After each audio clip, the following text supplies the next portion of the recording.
Afina aí que tá começando mais um episódio do nosso podcast e hoje temos o prazer inenarrável de receber ele, que é violinista da Orquestra Sinfônica de Santos, é produtor da concorrência, é produtor de um monte de violinistas famosos, de quarteto de cordas e é o mestre da política limpa, da boa vizinhança. Vini Mendes, tudo bem com a vossa pessoa? Senhoras e senhores... Não, senhoras e senhores é o outro, né? Sabe, eu falei da questão política, pra quem não conhece o Vini, a gente tava comentando isso aqui antes. O Vini é um cara que ele consegue ser político e honesto ao mesmo tempo. Existe isso? Político honesto? Você? É. É que eu não estou no poder público, né? É. Não está no poder público ainda. Não. Isso de maneira alguma, cara. Ó, muito bem. Para caso você não me conheça, eu sou o Jean de Oliveira, sou violinista, sou um dos hosts desse projeto maravilhoso, que nesse episódio está sendo patrocinado pela Oliver Strings, uma loja de música dedicada a músicos de cordas friccionadas. Então lá tem espaleira, tem corda, tem violino. E sabe o que tem? Tem desconto. Então se você precisa de violino, espaleira, cordas, etc., usa o cupom de desconto AFINAAI, tudo junto. AFINAAI, tudo junto. São dois As, né? Afina, o último A do Afina, e AI, que você tem lá um desconto bem legal para você comprar suas coisas. E se você... Olha só que doido. Se você fizer um comentário legal aqui, que for selecionado pela nossa equipe gigantesca... Posso escolher? Você pode escolher. Nossa, tá aí uma boa. O convidado escolheu o comentário. Perfeito. Mas eu tenho que falar com o chefe. O chefe tá não. A voz da consciência? É. O chefe normalmente é a voz da consciência, ele não tá aqui. Hoje temos aqui, ó, uma outra voz. Olá, pessoal. Nossa, até a voz do cara é elegante, né, velho? Eu me sinto totalmente constrangido, cara. Estamos aqui com o João Quentaro, que também é host do podcast. A gente vai discutir com o chefe se o convidado pode escolher o comentário, mas o melhor comentário feito nos primeiros 7 dias depois que o podcast for ao ar vai ganhar 2 jogos de cordas da Orquestra M-Pro, que é jogo de corda se você é músico que tá ali estudando e tudo mais, é jogo de corda que dá pro ano inteiro se você cobrar, se você trocar de 6 em 6 meses. E olha que eu sei que tem gente aqui com corda fazendo aniversário, hein? Então é bastante jogo de corda, melhor comentário sobre o que for conversado, que nem a gente sabe ainda o que vai ser, vai ganhar 2 jogos de corda de graça, é só mandar o endereço e tudo mais. Deixa o seu comentário, fica de olho nas respostas do comentário, porque a gente vai dizer se você ganhou ou não e como você faz para resgatar. Muito bem, cara. Para quem não teve o prazer inenarrável de lhe conhecer, nesse momento, quais são as suas atividades? Oi, eu sou o Vinícius, tenho 30 anos. Como atividades na área da música, eu sou violinista da Orquestra Sinfônica de Santos. Toco no Quarteto Caiçara, que é uma novidade, a gente está voltando esse ano. Vocês ficaram quanto tempo de pausa? Desde o final de 2022. Ok. A gente deu uma pausa e esse ano a gente está voltando agora já. Vai ter uma gravação em breve. Tem um duo com a pianista Renata Taormina, no violino e piano. Uhum. E toco também convidado em orquestra, música popular. Eu toco com o Rodrigo Pandeló, que é um cantor que eu toco muito assim semanalmente. E é isso, e fora um monte de outras coisas. E você estava tocando também numa orquestra de hip hop, alguma coisa assim? De rap? Isso, eu fiz alguns trabalhos com Hungria Hip Hop, que é um cantor de... Você era o Spala dessa orquestra? Eu toquei alguns concertos com Spala, sim. Que legal, bravíssimo. E você falou que concertos tocou... não, show, né? Todo mundo entendeu. Mas é um concerto, não deixa de ser. E você falou que toca como convidado em algumas orquestras. Em quais orquestras já tocou como convidado?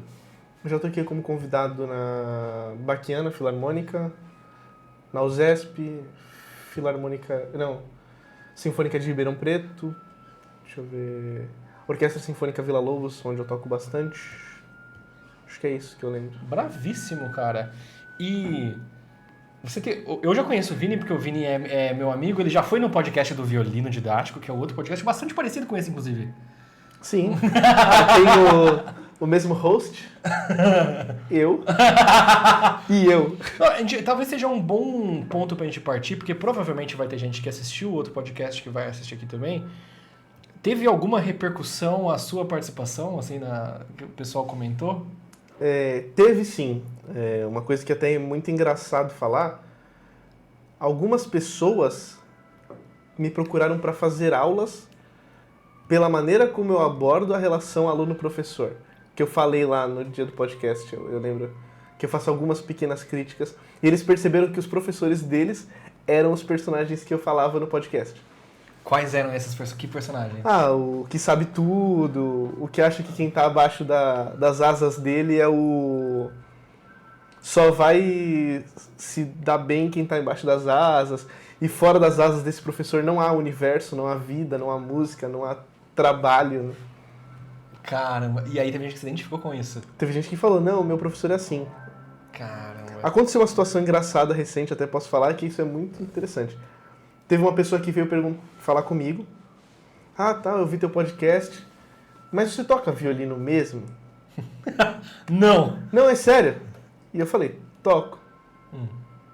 Ela falou, não, porque o meu professor, ele falava várias coisas que é muito diferente do que vocês falaram no podcast. E aí, eu pedi pra ele demonstrar alguma coisa em aula, e eu descobri que meu professor dava aula, mas ele não tocava violino. Mas aí eu tenho vários... Isso me abre várias argumentações didáticas para quem está assistindo. Sim, mas essa pessoa não chegou a aprender nada. Ok. Porque, de fato, existem professores que não vão conseguir demonstrar, mas já tocaram muito bem em algum momento. Ah, e não, só mas pararam não era o caso. de tocar Não era o por caso. algum Era motivo. uma pessoa que não era violinista mesmo. Nunca foi. Não. E vendia aula de violino online na internet. É uma professora? Não, professor homem. Professor? Eu não vou citar o nome. Ah! Não. Perigoso. Que vende aulas de violino. Bom, vocês podem conjecturar aí. Mas é alguém tipo, com muitos seguidores? Não. Ok, não é o violino didático. Pô, Mas Thiago Rosa, né? Mas sabe que... Esse eu posso falar, ele é muito amigo meu e ele entende que eu sei que também não toca violino mesmo. aquele negócio de 5 cordas não é violino. Não. É que deve ter uma galera que pensa isso real, né? Chama de outra coisa, mas violino não é não.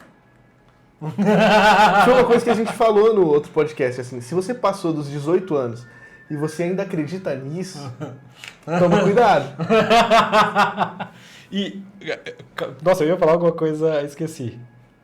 Sobre professor que não toca, sobre violino de 5 cordas. Violino de 5 cordas. Você chegou a tocar naquele violino? Cheguei. Vocês sabiam que... eu lembrei o que eu ia falar, que era uma coisa importante pra didática pra quem tá ouvindo. Porque tem muito isso, é muito comum no Brasil, mais comum até do que eu acharia aceitável, pessoas fazerem aula com alguém que não é nem de perto o instrumentista daquele instrumento. Então, vou dar um exemplo.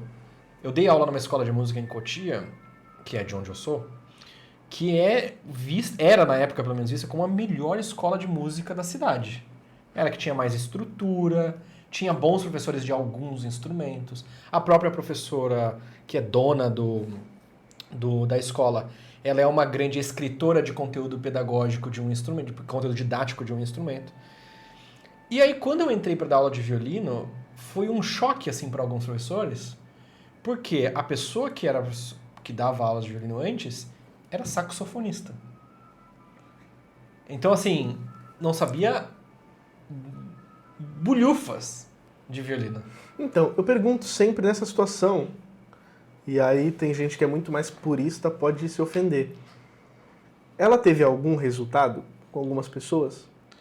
Eu não saberia dizer, porque eu não herdei, não me lembro de ter herdado nenhum aluno. Entendi.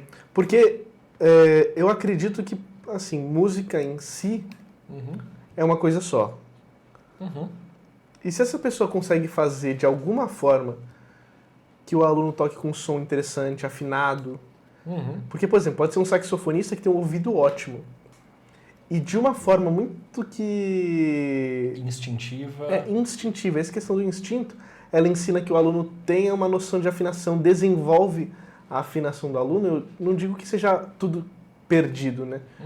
Eu não acho nada perdido. Inclusive, o meu primeiro professor, apesar dele ter ido estudar violino e se informar sobre como ensinar violino, De fato, ele não era violinista. Ele era pianista. A minha questão com isso é... E claro, eu sempre acho... O Brasil é um país gigante. Ter alguma informação é sempre melhor do que ter informação nenhuma. Com certeza. Praticar com algum violino é sempre melhor que praticar com nenhum violino. O meu alerta é no sentido de que as pessoas nem percebem que isso está acontecendo. Uma coisa é eu fazer aula de violino, por exemplo, com um saxofonista, sabendo, essa pessoa não é especialista, mas é o melhor que eu tenho nesse momento. Outra coisa é eu achar que esse é o melhor que existe, não o melhor que eu tenho nesse momento. Sim. Porque aí a pessoa vê o seu podcast falando e pega... Pô, você toca violino mesmo? Peraí, professor de violino tem que tocar violino? Porque pra gente é óbvio. Mas pra alguém que é de fora que não é músico, o cara é músico, então significa que ele toca todos os instrumentos. O que você aprende na faculdade de música? Todos os instrumentos. Cara, tem uma história ótima. Essa eu tenho que contar. Do professor Oliver Tony? Não. Ok. Eu peguei um BlaBlaCar, que é esses aplicativos de carona, com uma senhora. X no BlaBlaCar. E eu estava com um violino. Estávamos eu e um amigo. A gente estava no BlaBlaCar. E aí ela falou, vocês são músicos? Somos. Ela falou, que legal, meu marido é maestro. Meu marido é o maestro Y. E era realmente. Uhum. E é um cara conhecido, assim, no meio, lá na Baixada Santista, né? Eu falei, que legal. Seu marido... Ela falou, eu conheço, eu convivo com músico há bastante tempo. Eu falei, legal. Aí eu fiz a pior das perguntas. Eu perguntei, aí tava trocando ideia, né, puxando assunto. Qual o instrumento que ele toca? Aí ela falou, você não entendeu. Ele é maestro. Eu falei, sim, mas ele toca algum instrumento e tal? Ela falou, ele é maestro. Ele toca todos os instrumentos. Aí eu, tá bom. Acabou aí a conversa, né? Se você é maestro, Óbvio que você sabe tocar todos os instrumentos. Todos. Fez faculdade de música. Do Erhu ao Teremin. Todos. Todos. O serrote. Todos. A flauta de êmbolo. Aquele japonês que abre a boquinha, você sabe? Sabe? Não. É tipo uma colcheia. Ah, sim. Maravilhoso, cara. E é... do século XXI. Cara, na hora que eu vi isso daí, eu entrei na Shopee e falei, mano, eu vou comprar esse negócio. Mas aí eu acabei não comprando. Ah, você não tem um? Não tenho. Pensei que você ia falar que tinha. Não tenho. Mas eu tenho o cacto. O que é isso? Você sabe qual que é o cacto? Não. O cacto não é exatamente um instrumento, mas algumas pessoas usam como se fosse. É tipo um bichinho de pelúcia que você fala alguma coisa Ele repete. e ele repete, só, tipo, sei lá, uma 10ª acima, algo assim. Que legal, cara. Dá pra você cantar ou tocar um instrumento pra ele. Não, tem uma galera que faz tipo canon com ele. Toca um negócio, usa de loop. Ah, genial, cara. Ah, tá aí Thiago Rosa, uma ideia. Aí, ó. Pô, Mais um instrumento. Não é? Mas ele largou o Instagram. É, cara. Que pena. Que pena. É que ele era um cara um pouco polêmico também, né? Você acha? Ah, sim. Em que sentido? Melhor não falar, não. Tá. Mas, Thiago Rosa, gostamos muito de você, cara. Ele vai vir aqui? Seria legal. Podemos conversar. Pode ser um dos próximos convidados. Pode ser um dos próximos convidados. Quando que ele vem de novo? Não sei. Você não tem agenda de todo mundo? Como assim? Não, ele não é um dos meus funcionários. Ainda. Afiliados. Ele não é um dos seus afiliados? Poxa. E você tá fazendo um projeto super legal de masterclasses em Você Sabe Onde? Na 3 letras? Como que tá sendo esses podcasts? Esse podcast não, desculpa, de As masterclasses. Eu vou falar um negócio bem engraçado. Uhum. E eu ouvi isso uma vez. Nossa, tá aí, a gente vai chamar agora Você Sabe Onde. Você sabe onde. 3 letras. Mesmo os criadores de Você Sabe Quem. Pra quem não sabe, eu sou parceiro da Você Sabe Onde? Você Sabe Onde. E um dia eu tava assistindo um podcast de música. Pra quem não conhece, o Amplifica, que é um podcast do Rafael Bittencourt, que é o guitarrista do Angra, uma banda brasileira. Como eu curto guitarra pra caramba também, assisto todos os episódios. E ele leva vários músicos lá e meio que faz aula com essas pessoas que vão lá de convidados. Eu falei, quer saber? Eu já tinha conversado com um professor para dar uma masterclass lá. Eu falei, vou criar um negócio, agora eu vou entregar o negócio. Já vai marcando aí. Eu vou entregar o business. E marca aí pra gente fazer. Eu falei, pô, tem tanta gente que eu quero fazer aula.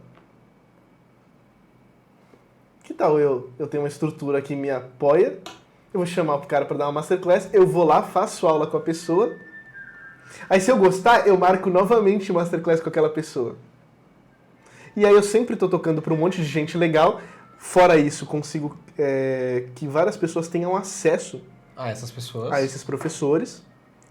E eu creio que isso fortalece também o grupo em geral, né? Porque as pessoas tem muita gente que é ouvinte. Tem gente que chega lá como ouvinte que não toca nada, assim, nem começou no instrumento e gosta do ambiente, gosta da situação da masterclass. E eu busco fazer, de certa forma, que a masterclass não seja um negócio de... vai lá, todo mundo só vai tocar quem já está pronto, quem toca muito bem. E é uma coisa que eu desafio os outros Ou professores. seja, ele acabou de falar que se você tocou em uma dessas masterclass é porque você toca mal. Ou não. Ou não, porque eu tento chamar gente de todos os níveis. Tô E eu brincando, desafio o professor a ajudar alguém que não está no nível que ele que tá está acostumado a normalmente lidar. acostumado. Teve masterclass que já teve aluno que tocou estudos iniciais, escala, corda solta, foi uma coisa que foi bem legal de fazer, postura. Um aluno, uma pessoa que não tem nada a ver, fazendo uma aula dessa com um master, né? Isso é um negócio interessante, que é desafio para o aluno, que é iniciante, já está exposto A uma pessoa do nível. além dessa pessoa, um público. Uhum. E o professor que muitas vezes não está... Não é que não está capacitado, muitas vezes sabe fazer e não sabe organizar o conhecimento para passar. Para aquele nível de instrução. Sim, tanto é que normalmente a gente sempre avisa muito antes qual o repertório que eles vão ter que ensinar. Uhum. Aí a gente manda lá, tem um aluno tocando um concerto... Isso aconteceu, real. Um aluno tocando concerto Tchaikovsky, um aluno tocando excertos de prova para passar numa orquestra grande, e ao mesmo tempo um aluno tocando Vivaldi Lá menor. Que é um contraste grande. Só que num nível de Suzuki ainda. Tocando Vivaldi Lá menor no nível do Mas um nível Juliano de Suzuki... Carmignola, não. É um nível de Suzuki, que professor dando aula? Não só isso. O nível de Suzuki da primeira vez que está passando. Com que professor dando aula?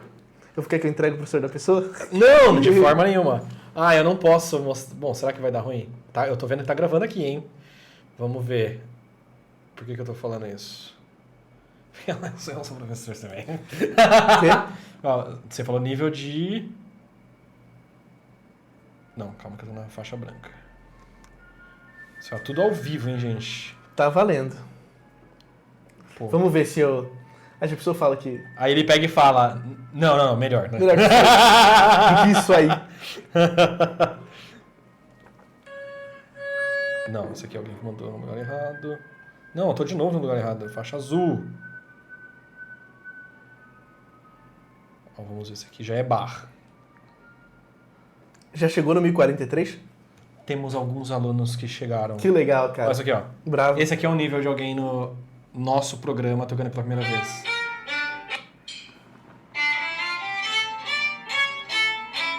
Muito bom nível.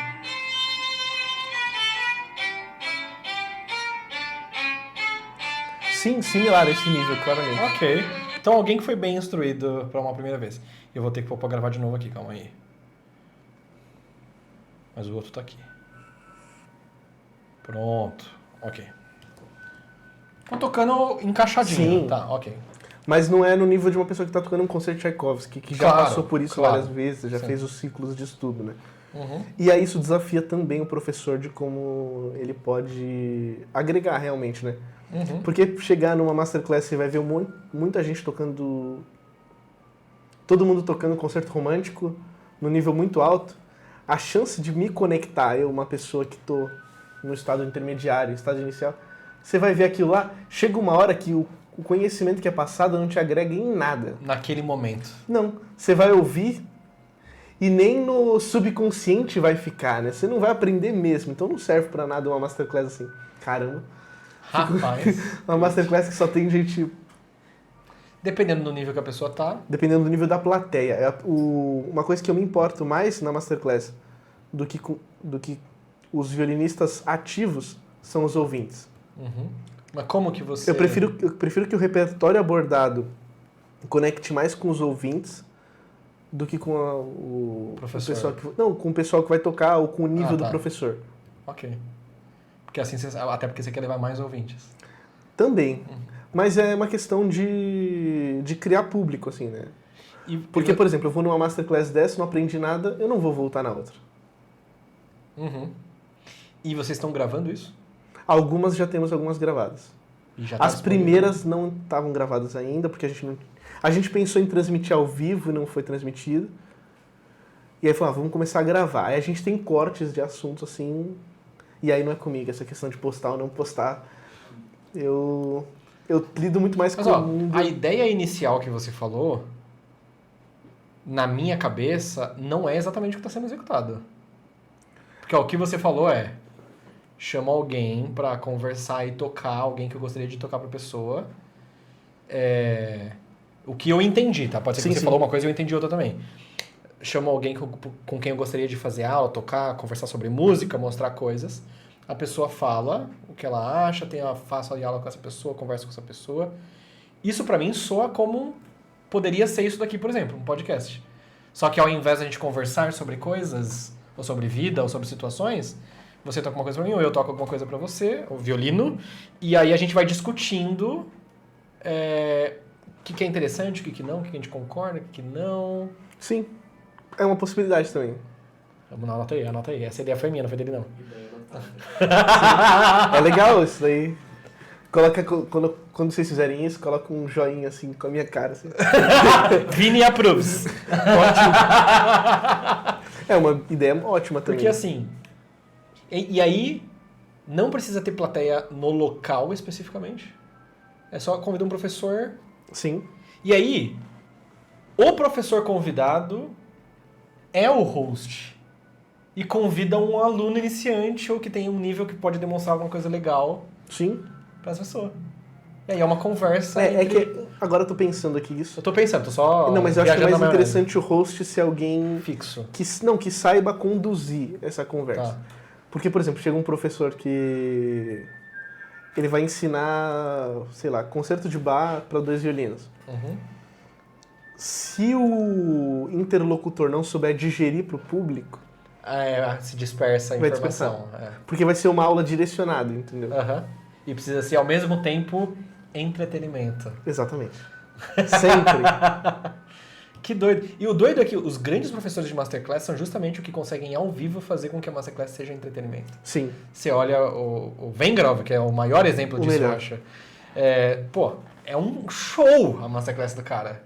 É um show, os exemplos. É maravilhoso. Ele faz pro público, ele joga pro povo, sempre. Se vocês nunca viram nenhuma Masterclass do Maxim Vengerov, ou Vengerov, depende de como você quer chamar, procurem no YouTube, tem várias, tá? Yasha Heifetz. Yasha Heifetz já não é tão Sim. tão entretenimento. Eu mas gosto é legal. bastante das do Zuckerman, mais antigas, as novas faz tempo que eu não vejo Masterclass dele, Uhum. mas as antigas eram muito legais. Eu lembro que uma vez eu assisti uma pessoalmente dele e foi totalmente voltado pro público. E onde você assistiu uma dele? No Rio de Janeiro. Na Cine Menezes. A Masterclass foi na Cidade das Artes. A Cidade das Artes é da OSB. Isso. Ok. Eu tô falando como se eu já soubesse, mas ele falou pra mim no carro vindo pra cá. A gente lidou esse assunto no caminho. E cara, como que você chegou até o violino? Cara, é uma boa pergunta. Porque assim, a gente tá falando da sua vida, você é professor, seus projetos com você sabe onde. Mas Eu devia ter trazido uma camiseta assim, você sabe onde. 3 letras. 3 letras é maravilhoso. 3 letras musical. 3 letras musicais. Como você chegou até o violino? É uma história muito interessante, porque é engraçado que eu ia falar, assiste lá no outro podcast. Mas é melhor não, pode ficar nesse aqui, né? Por Vai quê? ter um card pro outro podcast? Não vai. Ah, então vamos falar aqui mesmo. Quer dizer, eu posso conversar com o Gabriel, mas eu acho que não. Não é viável, né? É que não é... Tipo, É legal porque vai reter a pessoa nesse podcast. Exato, porque assim, a princípio, eu que vou cuidar da parte logística algorítmica, vamos chamar assim, Sim. do podcast, porque, modéstia à parte, aprendemos a fazer isso muito bem lá no outro podcast. Então a gente vai meio que replicar o que acontece Sim. lá. Nesse sentido, backstage. E, por que eu tô falando isso? Tirar a pessoa do seu canal para qualquer outro lugar é ruim, fica aí a dica.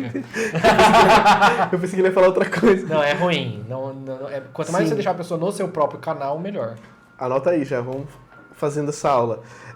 Então, vamos lá. Eu tive oportunidade, assim, quando criança, eu lembro que a minha mãe já gostava bastante de violino, de música. E um amigo dos meus pais pintou um quadro, assim, um negócio bem profético, assim. Um amigo dos meus pais pintou um quadro com violino e deu para os meus pais antes de eu nascer. Tanto é que esse quadro está na sala da minha mãe até hoje. É um vaso com violino. E ninguém na minha casa tocava violino, nem tinha interesse de violino, né? Mas minha mãe gostava. E aí, como a gente morava num hotel quando eu era criança... Playboy? Não. A gente morava no hotel porque meus pais eram gerentes de um hotel. Eu fiquei sabendo que eram donos do hotel. Não, nunca foram. Ah. Eles foram donos de pizzaria, de outras coisas, restaurante, mas hotel eles eram gerentes. E no hotel tinha um condomínio ao lado, né? E no condomínio foi super raro de acontecer. Veio um senhor que era professor Suzuki, e ele era japonês. E a minha mãe começou a fazer aula com ele, assim, pra que eu fizesse. Como eu já estava interessado, ela engravidou e tal, como eu era viciado, assim, de ouvir e tal, ela falou, vou fazer aula. Quem viu o outro podcast tá assim, nossa, esse Jean é muito falso, né? Ele fazendo cara de surpresa, escutando exatamente a mesma história que ele já contou no outro podcast. Sim, aí você vai falar a mesma reação, sabe? Exatamente a mesma frase, a gente tem um roteiro aqui. E aí minha mãe começou a fazer as aulas e eu fazia o Suzuki puro, porque eu ficava, sei lá, 15, 20 minutos com o professor, minha mãe tinha o restante e ela passava as aulas em casa. Praticamente o estudar, ouvir os áudios. Como assim? Você iniciou pelo Suzuki? Sim. Mas o Suzuki não funciona. Como que você tocou com o Zesp, com o Santos? Quem disse isso? Ah, tem uma galera que fala aí que Suzuki não funciona. Só gente ruim. Olha, eu vou falar uns Suzuki. nomes aqui, ó. Hilary Hahn, Ah, Noah Bendix Bagley. tem futuro esse. Esse é bom, hein? Pô, pode tocar numa orquestra boa. Essa fala da Filarmônica de Berlim, gente. Precisa de mais nomes? Não. Cara, eu costumo falar, é só 90% dos grandes violinistas americanos dos últimos 40 anos. Exato. E além disso, 30 anos, talvez. tem muita gente que não vai acreditar e nem aceitar essa fala. Os outros métodos foram influenciados. Todos os métodos. Quem não passou por Suzuki puramente tem... Passou como pela você- ideia. Como você vai pegar um rótulo de embalagem, podem conter rastros de... Com certeza contém rastro de Suzuki em tudo hoje no mundo, né? Até em outras áreas, assim, eu estava conversando com uma amiga, hoje o ensino de matemática, no Japão principalmente, tem o dedinho do senhor Suzuki, né? E aí a gente fez puramente Suzuki, só que... E aí é uma coisa engraçada, eu não lia. Você escutava e ia pegando de ouvido. Eu toquei muita coisa sem ler, Ok. sem fazer ideia, assim. Então, puro mesmo. Que é Puro. assim que foi concebido. Tanto é que quando eu era criança, assim, a gente era da congregação, da CCB, eu demorei muito pra conseguir tocar na igreja porque eu não sabia aprendi ler. a leitura, assim. Teoria pra mim era um negócio chato, né? Que idade Mas você tinha? Quando eu comecei, É. 3, 2,5, 3. Ah, então tá explicado. Suzuki só funciona pra criança. Não sei. Mas, por exemplo, hoje o Jean dá aulas com Suzuki pra adultos. Funciona? Porra, olha lá no Instagram do Violino Didático. Tá ótimo. Eu E quando dou- alguém falar que não funciona, vai ver os alunos tocando. Exato. Por exemplo, essa aluna que o Jean mostrou, ela não começou criança. Começou já mais velha. Então, é isso. Funciona. Cabe muito... E faz aula há menos de 2 anos. É que eu acho que esse não funciona tem muito a ver... Com quem tá usando. Exato. Com quem que não é capacitado, não vivenciou as ideias, desenvolvimento de habilidades a cada uma das músicas, né? Porque porque Suzuki não ensina técnica. É só musiquinha? É só musiquinha. Ah, tá. Cara, o nível de ignorância que essa frase tem, assim, tantos níveis e tantos degraus. Mas eu acho que em alguns casos não é ignorância. É Falta de mau caráter. caratismo. Exatamente. Falta de caráter. É mau caratismo, a pessoa sabe. Mas aí enfim. Então, essa questão da falta de caráter pra você falar mal de um método, assim, né? Sabendo que ele não é isso que você está falando que é. É exatamente isso, é falta de caráter, porque você nem se coloca numa situação de humildade de perceber que, cara, eu fui influenciado. Uhum. Mesmo que eu acho que eu nunca abri um Suzuki, E aí eu posso usar até outros métodos que são... Uhum. que funcionam. Cara, você foi influenciado. De certa forma, você foi. Ah, não, a minha filosofia veio... Se você não bate no aluno, você foi influenciado. Deixa abaixo. Cara, eu conheço uns caras que batem e foram influenciados. Nossa senhora. Meu Deus. Mas aí foram influenciados pelos outros métodos. Também, né? E aí, aí batem utilizando o Suzuki, né? Com o Suzuki. Cara, e aí você teve essa iniciação aos 2 anos. Entre 2 e 3, assim. Então você não lembra de nada. Não. Eu tenho escrito. Porque tem um caderno da casa da minha mãe com a mão do professor, na mão da minha mãe, assim, escrito. Não que eu tinha escrito. Eu tive uma sorte, assim, de ter pais que me ajudaram nesse sentido de leitura. Uhum. Porque eu não lembro quando eu comecei a ler. Foi nessa fase também. Ler... Português. Ah, sim. Foi 2, 3 anos também. Tem isso também. Se ensina muito. Pra quem não conhece do método Suzuki, basicamente a gente fala método Suzuki, mas o Suzuki não chamava de método Suzuki. Enquanto ele tava vivo, as pessoas começaram a chamar de método Suzuki, mas ele mesmo chamava de método de educação do talento, método Sim. da língua materna. Que basicamente acredita que tudo aquilo que a gente tem muito no ambiente, quanto mais cedo, melhor. Aí fala, então é pra criança! Não, mas quanto mais cedo, melhor. Se você tá começando com 12, é com 12. Se é com 20, é com 20. Se é com 30, é com 30. A idade que você tem é o mais cedo que dá. Mas quanto mais cedo, melhor você tiver alguma coisa, seja ela qual for, muito forte no ambiente, maior a chance de você desenvolver isso. Sim. Como linguagem mesmo, né? Na questão da música como linguagem. Por isso que os alunos Suzuki geralmente começam a tocar na frente do que ler. Porque a gente começa a falar na frente do que ler. E também porque o Suzuki fez muito sucesso, e foi um dos motivos que o Suzuki ganhou muita mídia, porque conseguia fazer crianças muito mais jovens tocarem muito bem. Sim. E às vezes não sabia ler nenhuma nota. Mas por quê? Porque a pessoa não sabe nem ler o próprio idioma. Sim, não tem porquê, né? Como que ela vai ler partitura se ela não sabe nem ler japonês, no caso lá? E uma coisa assim que é muito que você falou assim, o Suzuki cria um ambiente para poder florescer dentro da criança, né? Da pessoa. Uhum. Cara, eu tenho certeza que se você for para um meio, você com seus 40 anos de idade, se for para um meio de pessoas que vão te fazer pensar igual o meio, Se inscreve no CrossFit. você vai pensar igual o CrossFit, você vai falar igual o CrossFit, você vai ter atitudes das pessoas do CrossFit, mesmo que o CrossFit por si só não ensine. Uhum. Por exemplo, você vai para uma igreja, vou dar um exemplo, que igreja que todo mundo vai para a igreja, até quem é adulto aprende na igreja. Mesmo que você não leia as regras da igreja, tem lá um estatuto de uma igreja, você vai ler. Mesmo que você não leia, o meio, o ambiente vai fazer florescer a igreja dentro de você. E você vai começar aprendeu a se isso comportar. adulto. E você aprendeu isso adulto. Vai começar a se comportar como as pessoas Só as que pessoas aí- estão se comportando naquele meio. Só que aí você quer aprender violino com seus 30 anos de idade, com seus 15 anos de idade, e o violino só faz parte de 20 minutos do seu dia. Vai acontecer? Vai ser mais demorado, mais penoso do que precisa ser. Sendo que você não tem informação nenhuma relacionada a ele fora desses 15 minutos, não vai acontecer. E aí a gente cria essa falsa ilusão de que o Suzuki não ensina.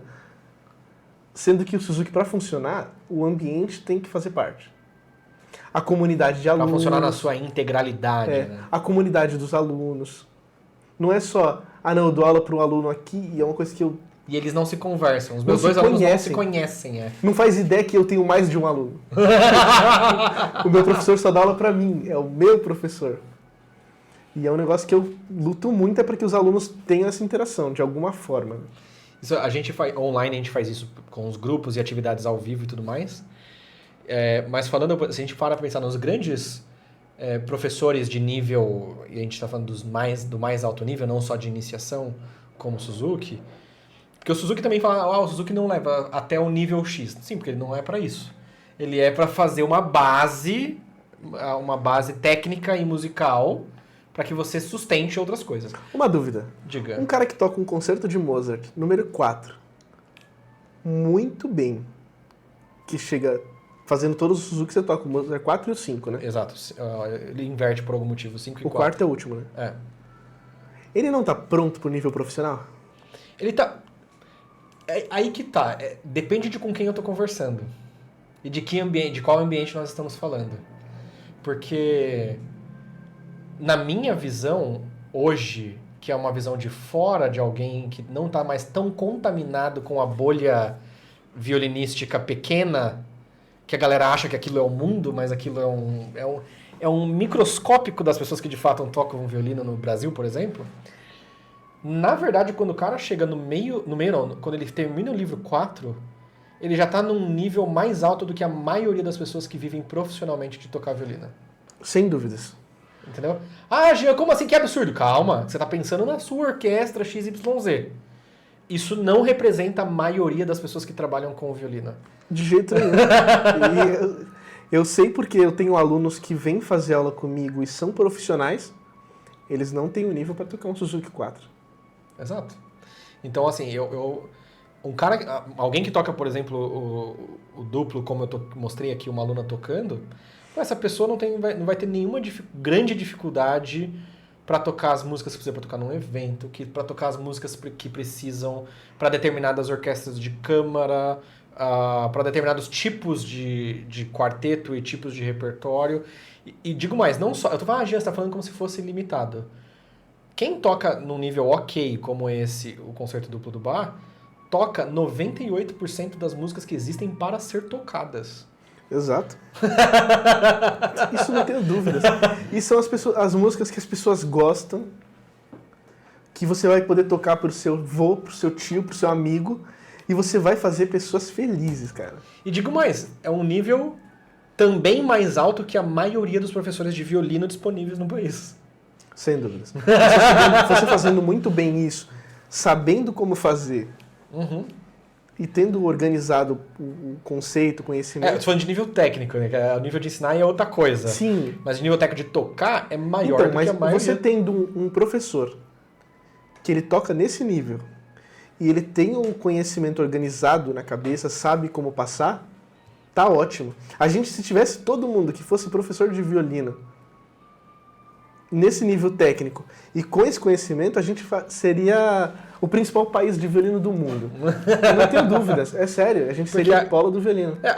Você não precisa de um volume grande de pessoas boas ensinando os altos níveis. Não. Porque é uma versão, no Brasil, ao que eu sinto, pelo menos, que pode ser também uma falsa percepção por conta da minha realidade. Que é uma pirâmide invertida. Você tem muitos bons professores para os níveis avançados. Proporcionalmente em um número maior do que bons professores para o nível iniciante. Isso em todas proporcionalmente, as áreas, estou falando. Então, por exemplo, vamos supor, você tem 1000 violinistas, números completamente fictícios, você tem 1000 violinistas que tem nível, por exemplo, para tocar um grande concerto romântico, Brahms, Tchaikovsky. Você tem, entre esses 1000 violinistas, 150 bons professores que poderiam te levar até o nível de fazer isso. Sim. A partir de um certo ponto, não do zero. Vamos supor que você tem esses 1000 alunos iniciantes. Nesse mesmo grupo tem 3 professores que sabem fazer você chegar nesse bar. Exatamente. E é o que eu acho que é um reflexo do país em geral, né? A educação passa por isso, né? bons formadores da base da educação comum, tem muito menos investimento também, né? Até porque na nossa formação tem muita gente que não se forma para ser professor. É um efeito colateral do cara não ter conseguido o que ele queria. O sonho do cara era ser solista. Não deu. Aí ele queria tocar em orquestra. Ih, não deu. Nossa, você acabou de me descrever. Que bom que você se capacitou, cara. Mas, por exemplo, o cara queria ser solista, não rolou. Mas assim, Queria ser maestro. eu tenho um outro podcast lá do violino didático que eu falo isso de vez em quando. Assim, que bom pro Noah. Porque assim, se eu não tivesse descoberto o YouTube, certamente eu seria o Escola da Filarmônica de Berlim. Cara, eu acho que tem muita Certamente. Então, assim, ele deu sorte. Eu encontrei o YouTube, comecei a fazer uns videozinhos. E viu que valia mais a pena, Claro, né? tu ganhou milhões de dólares. A Oliver acabou de comprar parte do violino didático por milhões de dólares. Que isso, cara.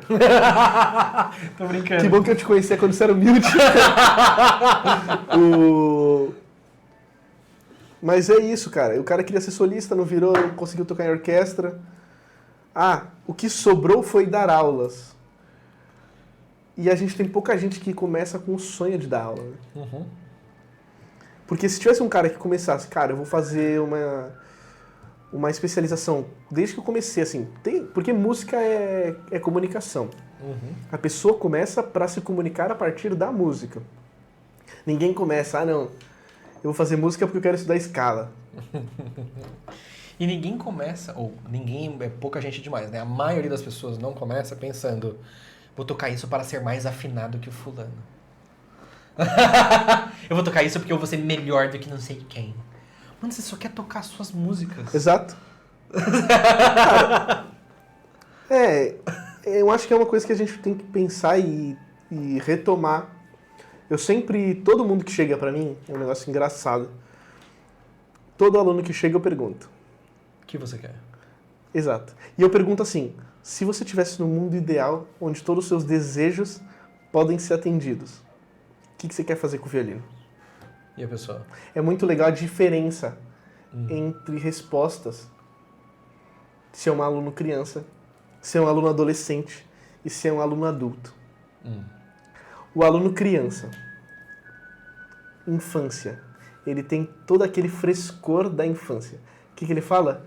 Eu quero tocar na Disney, eu quero tocar a música do Naruto, eu quero conseguir fazer um show. Eu já ouvi cada história assim.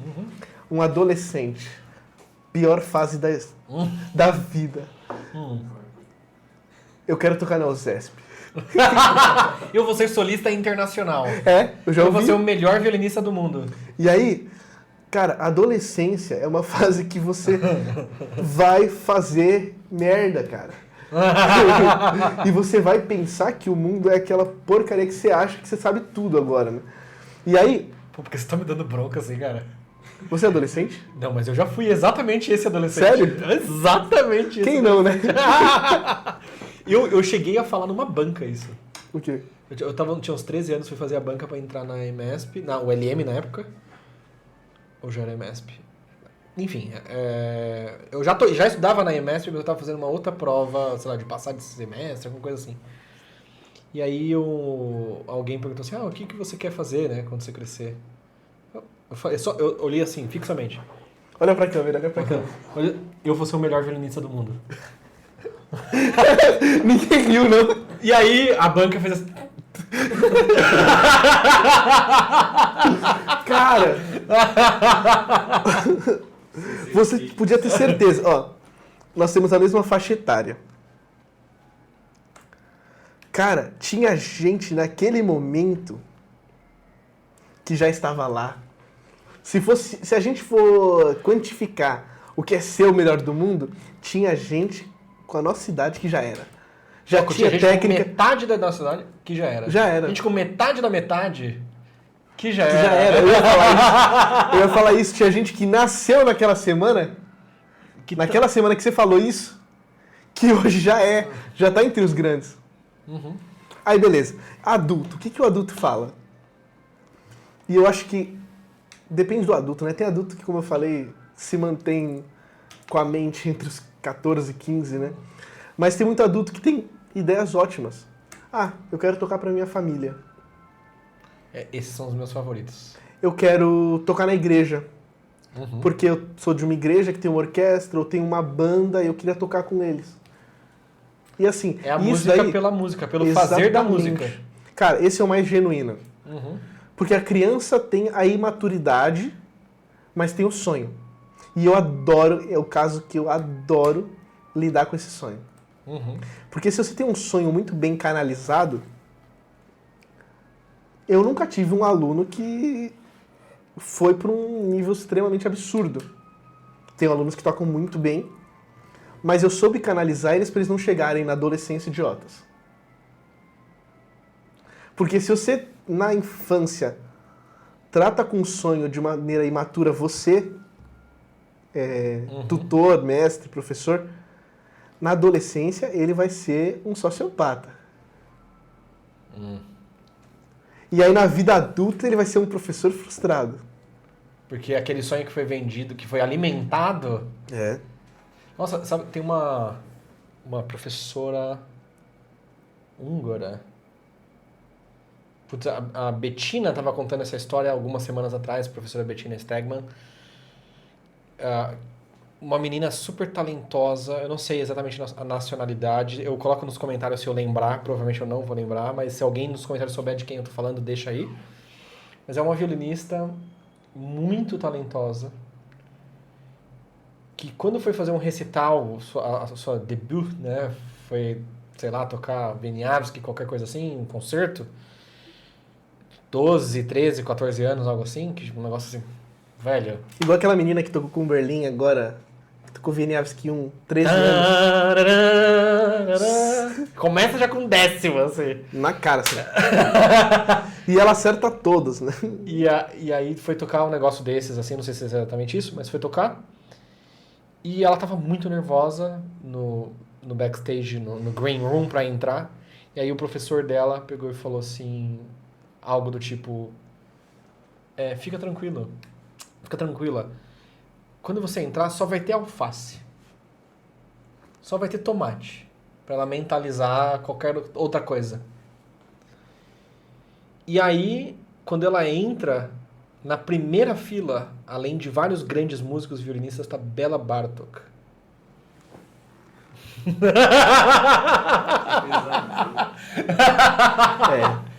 E ela tocou, claro, e foi absolutamente traumatizante. E ela nunca mais subiu no palco. E aí ela virou professora.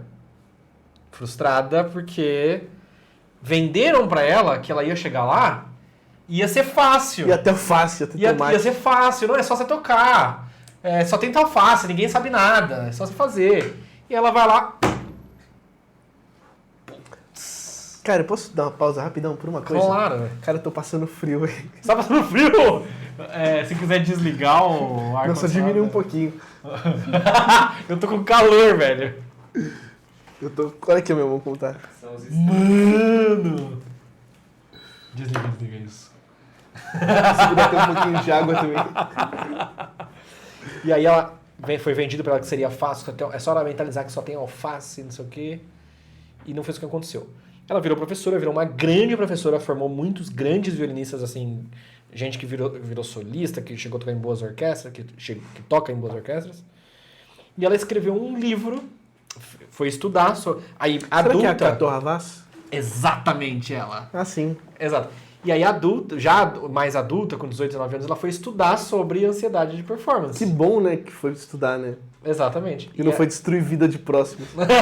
Exatamente. Tem gente que às vezes acaba indo por esse caminho. E ela foi estudar sobre ansiedade de performance e hoje ela ajuda os alunos dela. E tem gente que viaja que viajava ou viagem que sempre fazia com ela. O livro dela é maravilhoso, né? Exatamente. Porque o mais importante, assim, uma das coisas que eu li na época, porque eu passei por uma situação assim, é muito engraçado falar. E eu não tenho vergonha nenhuma porque me fez crescer demais, assim. E muita coisa do que acontece hoje eu consigo contornar por essa situação. Eu nunca tive medo de palco quando era mais novo. Uhum. E eu parei de estudar violino, fui fazer outras coisas da vida, que eu posso depois fazer. Como assim? Você não pode... Você não seguiu violino OSESP? Por que fazer isso? Não é esse o caminho? O meu, não. Peraí, mas se eu deixei o violino no guarda-roupa, não significa que acabou para sempre e eu nunca mais vou tocar? Se você deixar lá, Ah, mas eu posso pegar de volta no guarda-roupa? pode. Não acredito. Pode. Minha vida foi uma Se mentira. você deixar lá guardado. Então eu vou falar disso depois. Não, mas acho que é legal, depois eu ligo os pontos. Sim. E aí, quando eu voltei a estudar violino com 20, 21 anos, eu já estava com todos aqueles receios da vida adulta, né? Pós-adolescência, medo de julgamento. E eu fui fazer masterclass com um professor. E eu era o cara mais preparado daquele masterclass. Preparado tecnicamente. Uhum. A mente não estava pronta. E eu fui tocar, na hora que eu subi no palco, eu estava me sentindo tranquilo. Quando eu coloquei a primeira arcada... Estacata o volante pra baixo já de E cara. aí, eu vou falar uma coisa engraçada. Quando você vai tocar pra alguém e você sente que tá tremendo, nem sempre as pessoas estão ouvindo. Você acha que estão ouvindo, mas nem sempre estão ouvindo. Só que eu tava tocando ao ponto das pessoas estarem ouvindo. O arco sair da corda, assim, né? E aí foi engraçado, porque ali foi a única vez que eu pensei em desistir da música. Mas por quê? Porque eu toquei muito mal, eu fiquei muito nervoso, toquei mal de verdade. Esse professor me conversou algumas coisas no ouvido, e aí eu comecei a tocar melhor. Ali na hora, já relaxei, ele mandou fazer alguns movimentos que fez com que eu tirasse um pouco a atenção e consegui tocar. Mas eu pensei em desistir da música por esse motivo. Eu falei, cara,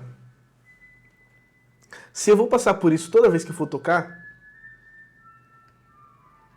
eu não nasci pra isso.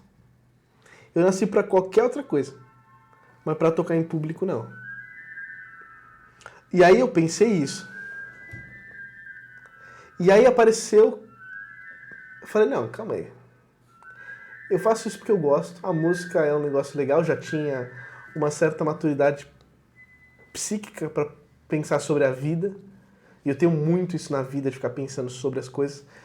E eu falei, não, eu vou buscar a causa e como lutar contra isso. Eu falei, meu, tá louco. E aí eu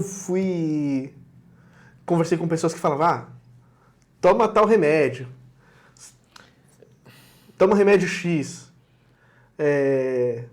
Toma uma taça de vinho. Pode falar o nome do remédio que os caras tomam?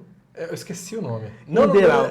Tá, okay. Eu falei ainda o nome fantasia. Mas não fala, sabe? Porque o último podcast que eu falei sobre isso, e eu citei o nome, mas não era esse, eu acho que eu tinha citado o nome, não fala. Esse.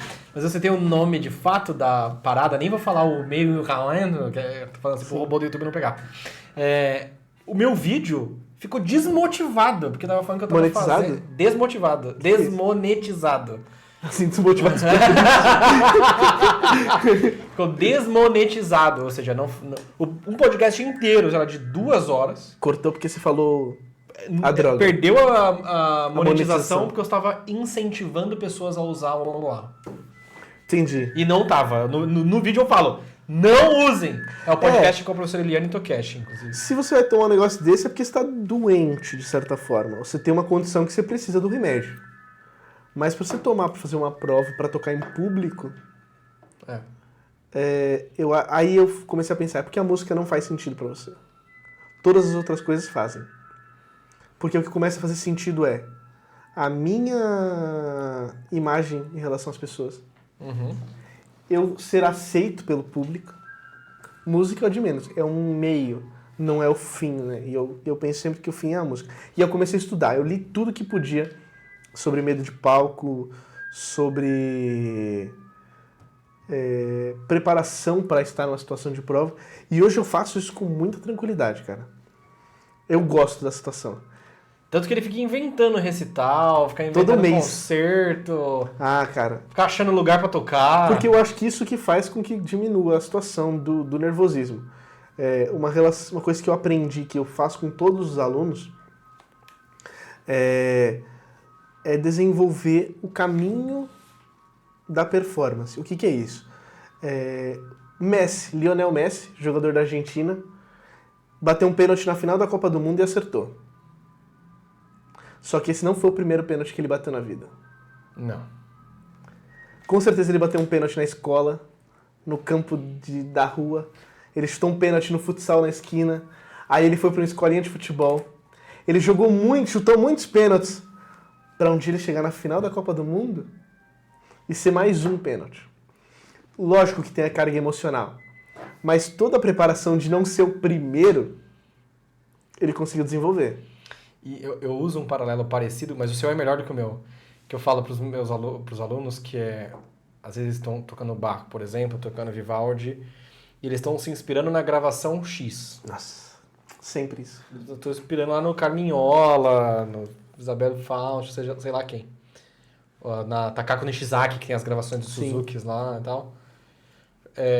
E quer tocar exatamente como tá naquela gravação. Cara, e aí eu pego e falo, sabe quantas vezes essa pessoa já tocou isso que você tá tocando pela primeira vez? Sim. Cara, quantos recitais um grande solista faz por ano? Esse é um ponto. Quantas vezes ele toca o mesmo repertório? Você vai assistir, sei lá, eu já assisti Augustin Haderlich tocando concerto de Brahms. Cara, aquilo eu tenho certeza que não foi a primeira vez que ele tocou. Claro que não. Em público. Eu tenho certeza que ele já tocou aqui muitas vezes. Você vai ver a Hilary Hahn tocando concerto Sibelius. Cara, ela já tocou com todo tipo de orquestra, com Orquestra boa, orquestra ruim, orquestra sozinha, média, né? Que sozinha, tem aquela com gravação piano, sozinha, né? Que é com muito instrumental do YouTube, certeza. legal. Já fez muitas vezes.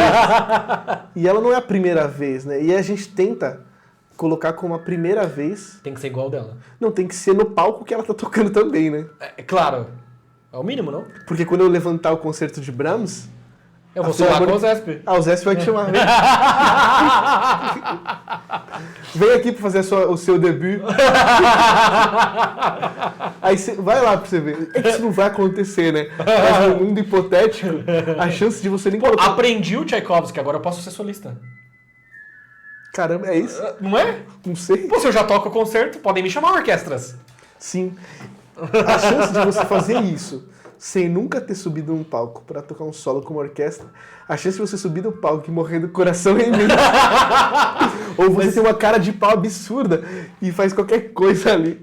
Mas isso é uma coisa interessante que eu acho que quem não tá acostumado com palco, não tem a menor ideia do nível de pressão que é você tá num palco.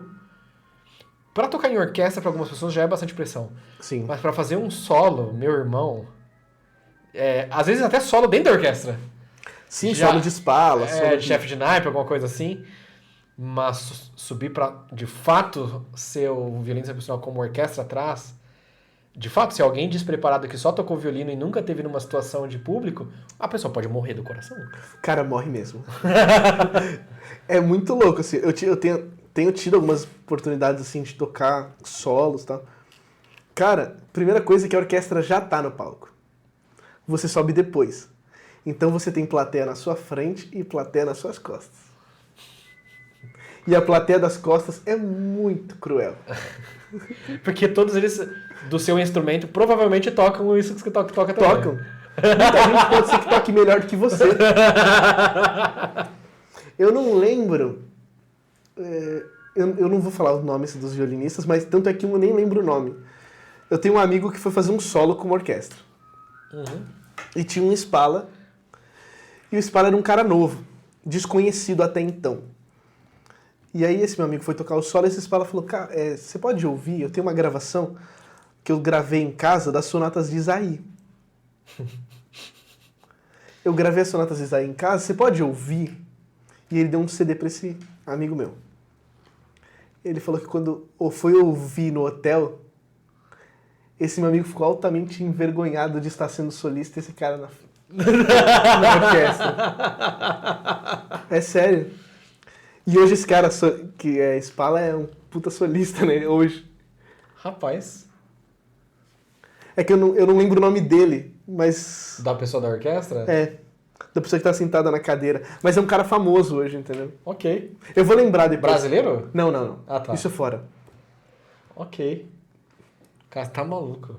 Não, e de fato, estar na orquestra, estar no solo, não significa quem é necessariamente melhor ou pior. Não. Cara, eu já vi tanto violinista que toca em orquestra grande, tocando solo. Você fala, como esse cara não tem uma carreira de solista? É porque não é só saber tocar aquela música. Não, e eu acho, Aquele eu acho que concerto. tem gente que tá numa orquestra dessas que toca tudo quanto é repertório e consegue levantar, tem técnica, tem impulso pra fazer. Só que a carreira de solista não é a carreira que todo mundo quer. Tem isso, e mesmo que a pessoa queira, só o fato de você tocar todo esse repertório não é o que vai fazer você ser solista. Não. Eu acho que não é 50%. Não chega a 50%. Eu acho que não chega... Cara, se muito, chega a 25% É, eu tenho de todo o trabalho. Eu tenho dificuldade em quantificar. Mas, cara, a gente conhece solistas que tocam 2 ou 3 concertos.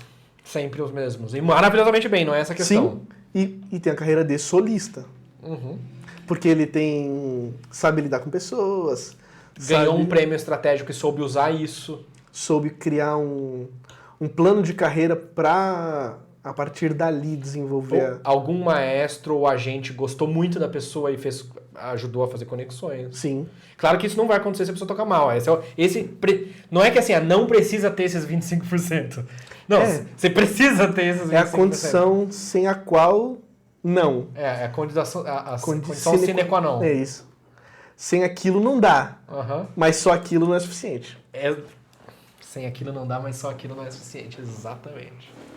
E eu penso assim, aí o que a gente tava falando?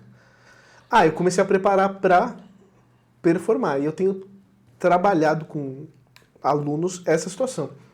Porque hoje muita gente vem fazer aula comigo não pra aprender. Eu acho que eu não tenho nenhum aluno... eu não tenho nenhum aluno iniciante. Mas todos querem passar alguma prova. Querem tocar algum repertório específico. Alguns querem ser músico de evento. Mas e quando a pessoa chega querendo tocar um repertório específico e ela não tá nem na esquina de tocar isso ainda? É uma coisa que eu faço sempre. Eu mostro qual o caminho, desde a primeira aula. Para tocar isso, você tem que ter A, B, C, D, E. Eu só tenho A. Você tem que desenvolver o B, o C, o D e o E. E muitas vezes, eu tenho um aluno que é engraçado. Ele começou a fazer aula comigo já fazem uns 2 anos. Uhum. Eu quero tocar o Inverno de Vivaldi. E desde a primeira aula a gente está preparando o Inverno de Vivaldi. Que dependendo de como você usa como método, usa como estudo de mudança de posição. Aí, por exemplo, a gente pegou a primeira parte do Nossa Senhora Me Dona. Uhum. E aí, primeiro, tem que aprender a segunda posição. Ele não tinha. A gente começou a desenvolver porque ele tinha uma primeira já bem desenvolvida. Aí eu falei, vamos pegar a segunda, vamos aprender formas.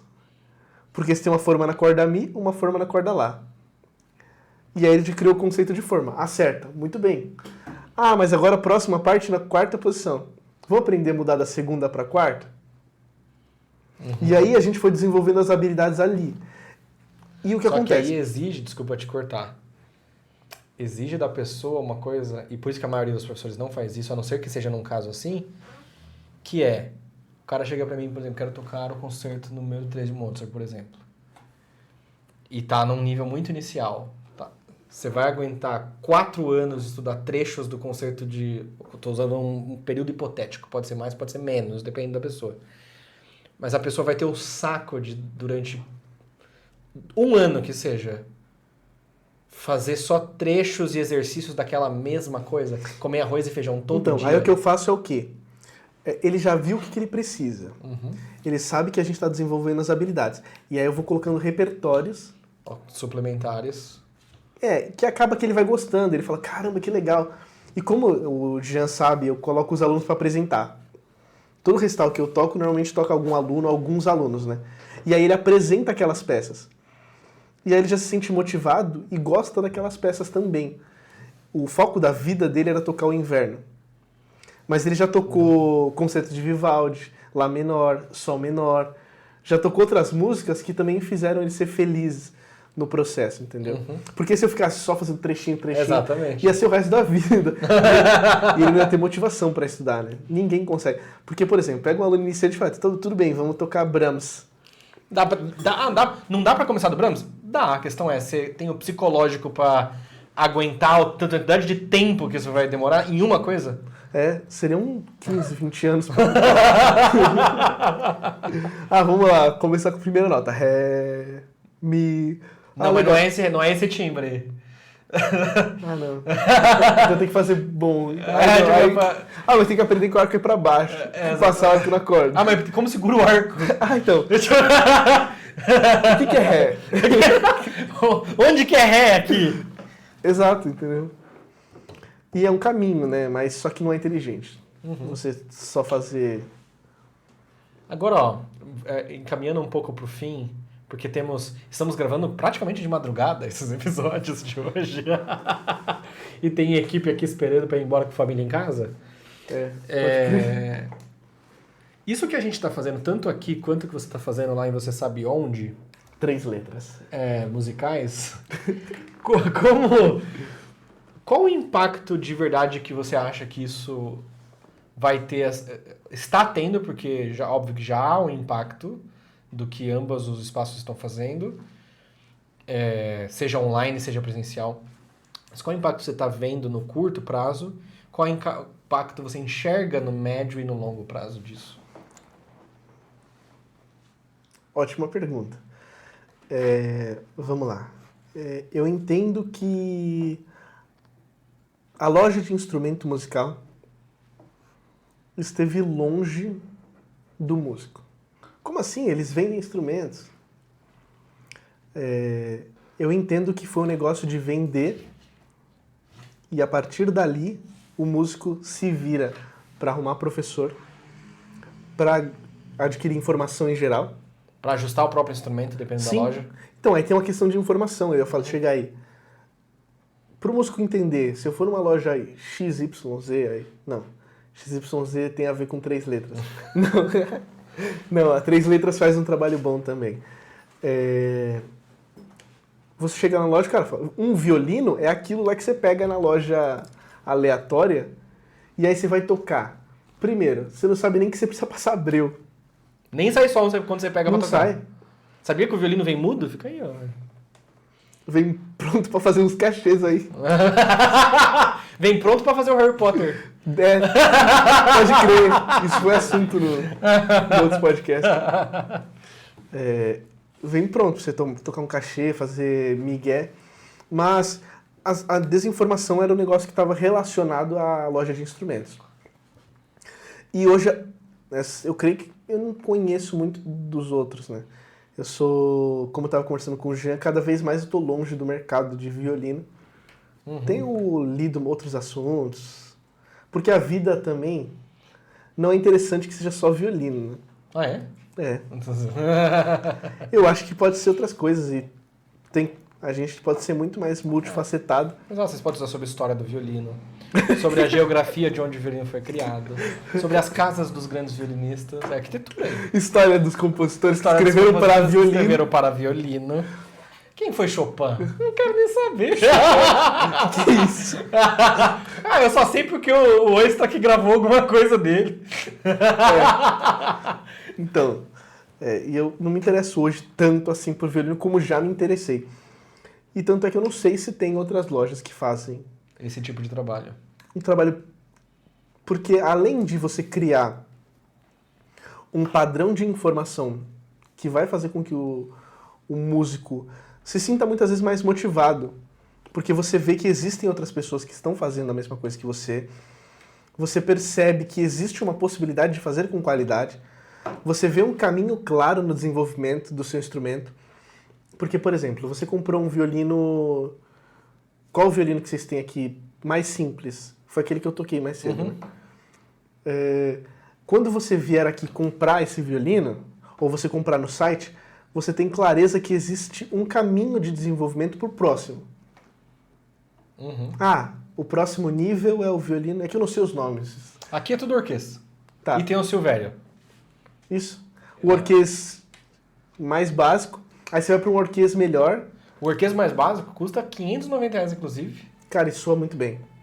Super bem ajustadinho. E ele pegou um aleatório, a gente não escolheu nenhum. Tava em cima da mesa, ele pegou e tocou. Exato. Não, funciona muito bem. E aí você tem clareza nisso. Porque muitas vezes chega aquele papo... R$590 hoje no dia 2 de abril de 2025. Que a pessoa tá assistindo em 2030. Cadê aquele violino de R$590? Inflação. Exato. 5 mil reais. Né? Com a inflação do jeito que vai.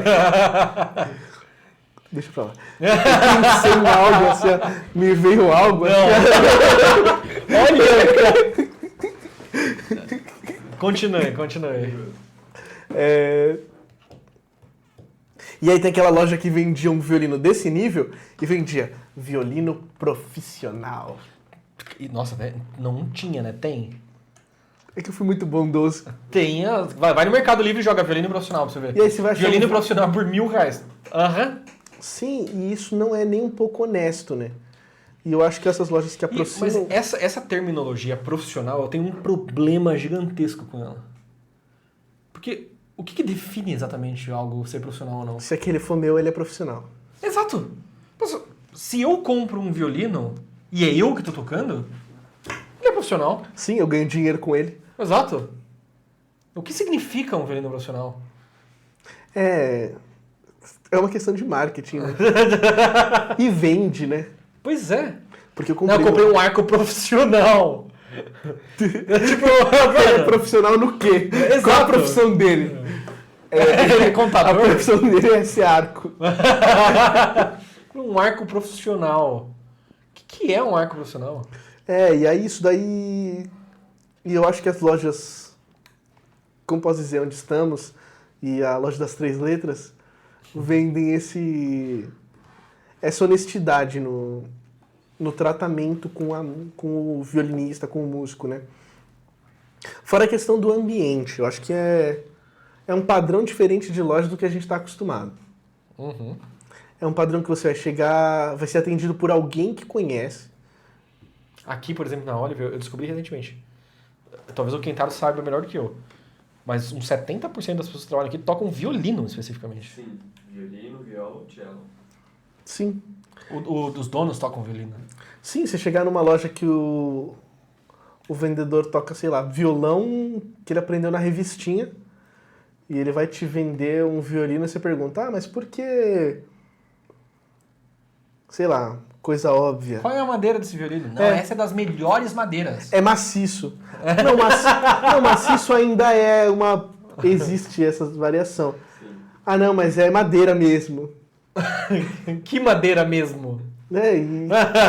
Não, mas eu ia falar, tipo, porque... Não, esse é um Stradivarius. Já te contei essa história, né? Não. Não te contei essa história? Fui numa loja de sim, música contar essa história pra vocês, eu vou contar pro Kentaro. Te contei já também, não? Não. Fui numa loja de música em Cotia. Vou explanar agora. Quantas lojas de música Só tem tem em uma Cotia? loja de música em Cotia. Então é essa. Naquela época só tinha uma, pelo menos. Uma verdinha. Quem é de Cotia vai saber. Aí eu cheguei lá, fui comprar tipo 4 cordas mis extra pra aluno que estourava na aula. E aí o cara, você toca violino? Eu toco violino. Porque a gente tem um Stradivarius aqui. Aí eu olhei assim, não tem. Você não falou isso. E continuei normalmente fazendo o que eu tava fazendo. Cara, e o cara ficou assim. Não, nós Sabe temos um o que eu falo? Stradivarius Não, aqui. é que eu sou muito... Aí eu entro no meu lado... Cômico. Não político, eu ia falar, pô, que da hora, velho. Eu não sou esse político, cara. Eu acho que os violinistas têm pelo menos uma experiência dessa. Ah, eu tenho uma experiência ao contrário, sabia? O cara chegou, esse é um chinês e fala, não, é um Stradivarius. Não, é mais ou menos isso. Mais ou menos isso, cara. Tem um... Eu posso falar, porque as pessoas... Uma pessoa é amigo meu, as duas pessoas têm muita amizade. Professor Alessandro Borgomaneiro. Ele deu uma masterclass em Santos em 2023, final de 23.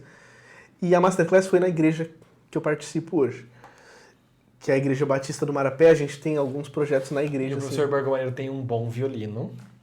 Então, Tem um bom violino. e é o que acontece. Aí a pessoa foi, uma pessoa que estava assistindo, que não é da música, assim, nem nada. Aí ele falou qual era não, o violino. esse violino aí é isso aí, né? Eu falei, Aí a pessoa não acreditou. Sério? Eu falei, é isso aí. Não, mentira, tá louco? É. É um ótimo instrumento. É um ótimo Não, instrumento. e é o instrumento que a pessoa falou brincando, sabe? Eu falei, é isso mesmo. E aí é o contrário dessa história, né? Mas sempre acontece comigo. Ah, não, porque da minha família veio um Stradivarius. Eu falo, pô, da hora, cara. Que legal, um super violino, deixa eu tocar um dia, assim. Eu não consigo. Não, e é muitas vezes... e na maioria das vezes o violino não tem nem condição de ser tocado, então acaba a conversa ali, entendeu? Então, pior que assim, o cara falou na inocência, obviamente não era um Stradivarius, ele mostrou depois. E, assim, seria um Stradivarius se o Stradivarius fosse um vampiro. Porque na etiqueta tava escrito tipo 1920. Temos um pequeno problema.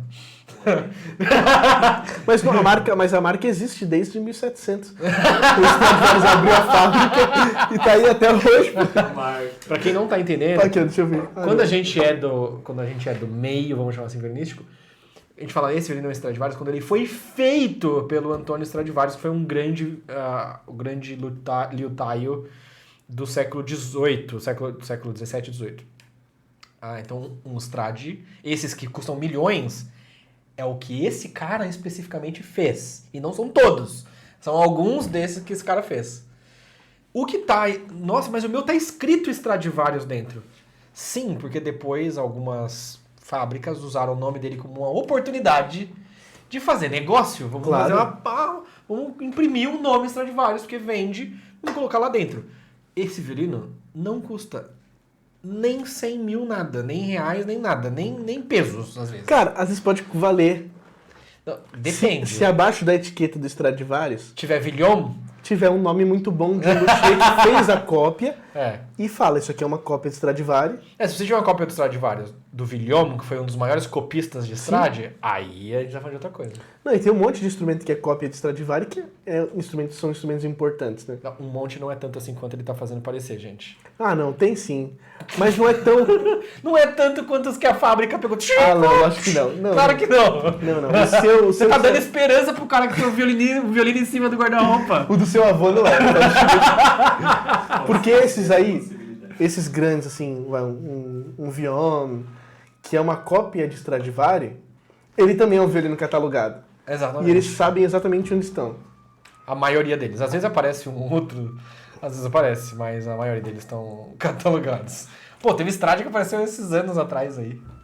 Não, mas é muito difícil, não é? Não, sim, exato. É em um em um milhão, né? Não é o caso de... Tem um colega que comprou uma cópia de Madini, aí, e ele é um colecionador de violinos muito bons. Ele comprou uma cópia do Madini, aí tava olhando um catálogo na casa dele, que tem as fotos dos grandes violinos de alguns grandes violinos de cada desses luthier. Aí ele parou na foto do Madini, começou a olhar o violino dele, as costas, começou a olhar os veios da madeira. Era exatamente o violino da foto. Que legal. E ele foi... E ele comprou como cópia. e ele foi...